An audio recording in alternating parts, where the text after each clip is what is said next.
की रसीद में तोहरी मीठी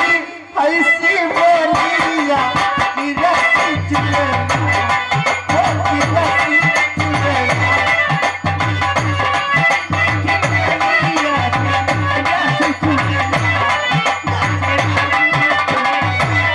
लाके बहन बतिया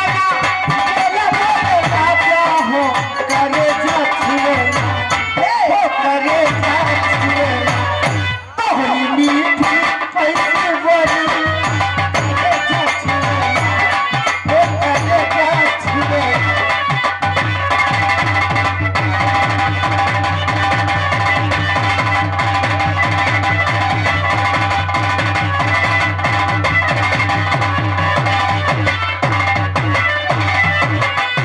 भागेलू तो हमके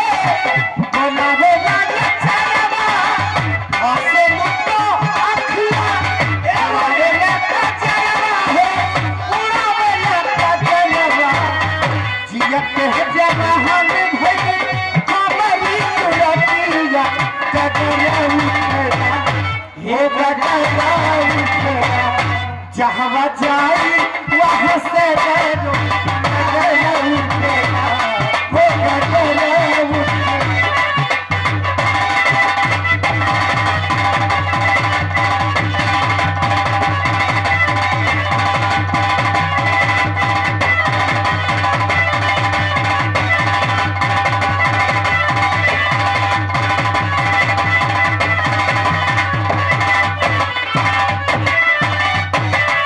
भागेलू तो हमके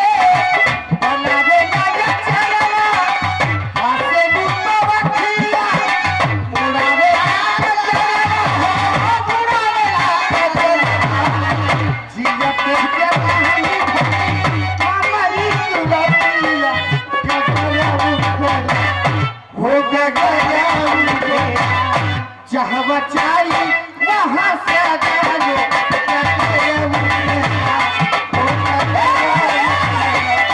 जहाँ चाही वहाँ से डालो गगरा उठेगा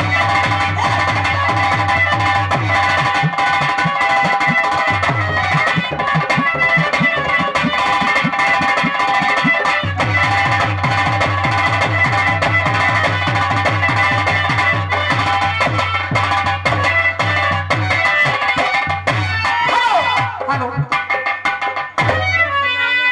हेलो ए बच्ची हाँ वो मैं पैसे दिखावत हमने इनका सब आधा रहा है सब खिलाओ ना।